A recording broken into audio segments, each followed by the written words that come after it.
office hour.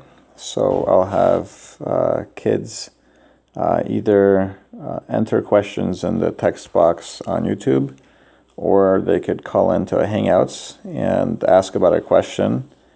I can then highlight the question that I'm going to be talking about, so it's very easy to see what I am discussing. And once we highlight a question, I could talk about how to solve it.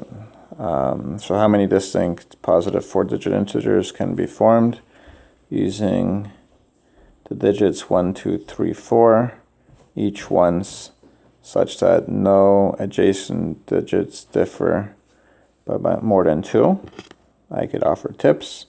Tips could include things such as, well, let's try to write down some examples. How about just the obvious one? 1, 2, 3, 4. Let's see here.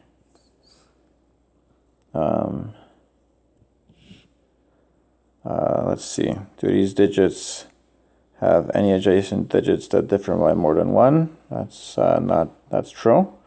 So let's do one other permutation. Let's start with 2 this time.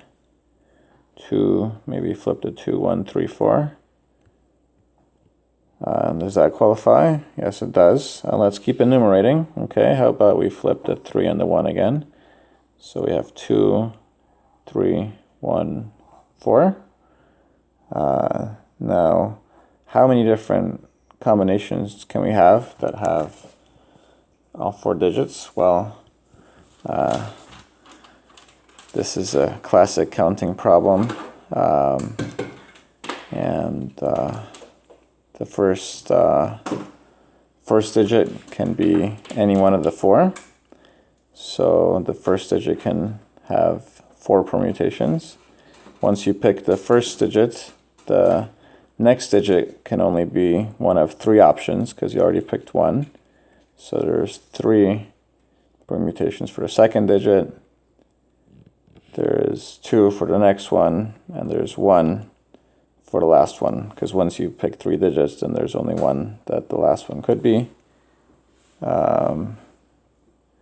So the number of distinct 4-digit integers with these 4 digits is 4 times 3 times 2 times 1, which is 24. But as you could see from my example here, one of them, this one right here, for example, has a difference of 3 right here, so it doesn't qualify. So you'd have to subtract that from the 24.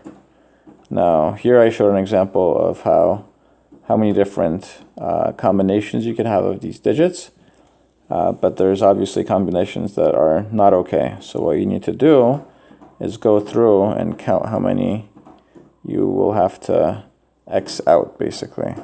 You could either enumerate all 24 and X out manually, or think of a better trick to do that. So this was kind of, I guess, a rough example of how I would go over a problem.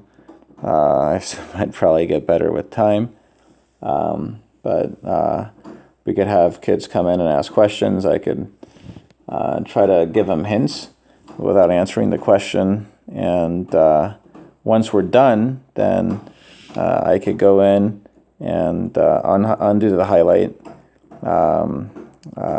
and field another question. If it's on another problem, I can then highlight this next problem.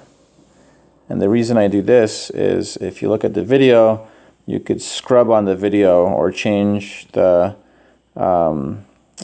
position in the video, and kind of fast forward, fast rewind, and quickly see at which point in the video I start going over any particular problem. So even though we have an hour of office hours, we'd have that hour-long video that kids could go in and hopefully get some of the questions answered by just fast-forwarding to the question that they're having trouble on.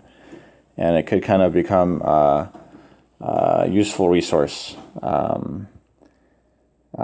Anyway, so yeah, I could keep going through questions, and then just jotting things down on this pad over here, and I could hopefully help some of the kids that are struggling get up that learning curve. And the kids that are not struggling also solve problems that are maybe beyond what they have learned so far.